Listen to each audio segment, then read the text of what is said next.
జగిత్యాల జిల్లా నుంచి వార్తలు ఒకసారి పరిశీలిస్తే గుల్లపల్లి మండల కేంద్రంలోని రంగదామునిపల్లె గ్రామంలో నిన్న గత 12 రోజులుగా విద్యుత్ ట్రాన్స్ఫార్మర్ కాలిపోవడంతో అక్కడ రైతులంతా కూడా ఇబ్బందులు ఎదుర్కొంటున్నారు.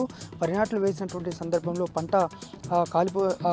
పంట మొత్తం కూడా ఎండిపోతుండగా వారంతా కూడా మహిళలు అలాగే రైతులంతా కూడా బిందెలతో నీళ్లు పట్టేటువంటి ఏర్పాట్లు అయితే చేసుకున్నారు. దాదాపు 2 రోజుల్లో ఈ కార్యక్రమాన్ని పూర్తి చేస్తాం, పూర్తిగా నీళ్ళు అందిస్తామని సందర్భంగా రైతులకు అధికారులు అయితే హామీ ఇచ్చారు. మరి టీ న్యూస్లో కథనమైనటువంటి వార్త ద్వారా వాళ్ళంతా కూడా ఇటు అధికారులు అప్పటికప్పుడు తరలి వచ్చారు. అయితే ఈ నియోజకవర్గం ధర్మపురి ఎమ్మెల్యే అలాగే మంత్రి అడ్లూరి లక్ష్మణ్ కుమార్ నియోజకవర్గం.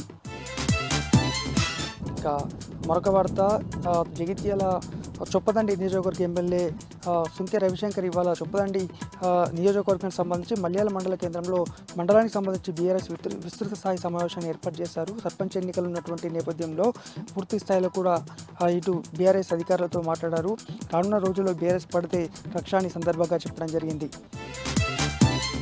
మరోవైపు ఇటు ధర్మపురి లక్ష్మీ నరసింహస్వామి ఆలయంలో ఇవాళ సంకష్టహార చతుర్థి సందర్భంగా పూజలు అత్యంత ఘనంగా కొనసాగాయి.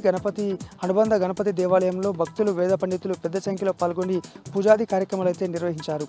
ఇవి జిల్లా వ్యాప్తంగా ఉన్నటువంటి వార్తలు.